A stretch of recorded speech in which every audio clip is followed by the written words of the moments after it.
బైబిల్లో మనం ఒక సంఘటన చూసినప్పుడు దావీదు గారిని షిమి అనేటువంటి వ్యక్తి శపిస్తూ ఉంటాడు, తిడుతూ ఉంటాడు, హేళన చేస్తూ ఉంటాడు. దావీదు మహారాజే అంటాడు. కానీ ఒక మనిషి ఏం చేస్తూ ఉంటాడంటే మహారాజుని శపిస్తూ ఉంటాడు. సో ఇక్కడ వైరం ఎవరెవరికనంటే అక్కడ ఆయన మంచం మీద ఉన్నప్పుడు దావీదు గారు ఇంకా చివరి రోజుల్లో ఇంక చనిపోయే ముందు తన కొడుకుతో చెప్తాడు.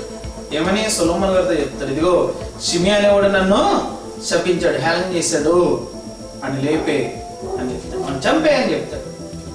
జాగ్రత్తగా ఆలోచించి ఇక్కడ కుమారుడు ఏం చేస్తాడంటే సొలొమోను గారు, ఇదిగో షిమి నీకు ఒక అవకాశం ఇస్తున్నాను.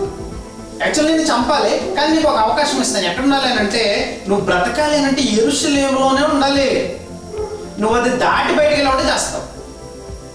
దీని నుంచి మనం ఏం నేర్చుకోవచ్చు అని అంటే అక్కడ దావీదు మహారాజుని శపించింది ఒక మనిషి, ఒక సాధారణమైనటువంటి వ్యక్తి.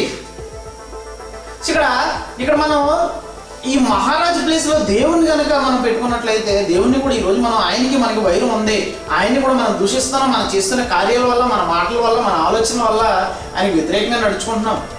అలా నడుచుకున్నప్పుడు దేవుడు ఏమంటున్నాడు అని అంటే సో ఇంక పని అయిపోయింది, ఇంకెక్కడితో చాలు అని అనుకుంటున్నాడు. కానీ తన కుమార్తెతో చెప్పడం జరుగుతుంది, ఇదిగో నాయన పని చూడు అని చెప్పినప్పుడు ఆ కుమారుడు ఒక ఛాన్స్ ఇచ్చాడు. సొలొమోను గారు ఏం చేశాడు? నువ్వు యెరూషలేము మాత్రం దాటావంటే నేను చంపేస్తాను.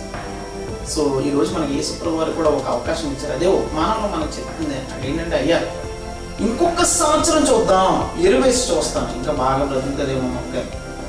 మరి ఇక్కడ యేసు ప్రభువు వారు కూడా ఒక అవకాశం ఇస్తారు. అక్కడ యెరూషలేములో సొలొమోను గారు ఎలా అయితే అవకాశం ఇచ్చారు, యేసు ప్రభువు వారు కూడా తన సంఘంలో, తన శరీరంలో ఒక అవయవంగా ఉండు.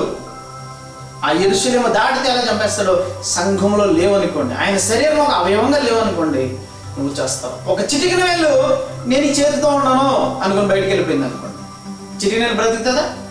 చేస్తుంది, జీవం లేనటువంటిది అయిపోతుంది. అలాగే సంఘంలో లేనటువంటి ఎవరైనా సరే, అది కూడా క్రీస్తు సంఘంలో లేనటువంటి వ్యక్తి, క్రీస్తు శరీరంలో ఒక అవయవంగా లేనటువంటి వ్యక్తి చచ్చిపోయిన వాడు, మృతుడు. సో అక్కడ ఆ కుమారుడు సొలొమోను గారు ఆ దేవునికి, ఆ రాజుకిని, ఆ వ్యక్తిగా ఉన్నటువంటి వైరాన్ని, సమాధానాన్ని ఎలా పరిచాడో, సమాధానపరిచి ఒక ఛాన్స్ ఎలా ఇచ్చారో, ఇక్కడ దేవునికి మనకి ఉన్న వైరాన్ని యేసు ప్రభువు సమాధానపరిచి మనకు ఒక అవకాశం ఇచ్చారు. ఎక్కడ ఉండాలట? అతడేమో యెరూషలేములో ఉండాలి, దాటితే చేస్తాడు. ఎక్కడ ఉండాలంటే యేసు క్రీస్తు యొక్క శరీరంలో, ఆయన సంఘంలో ఉండాలి, లేదనంటే చేస్తాడు. ఆలోచించు.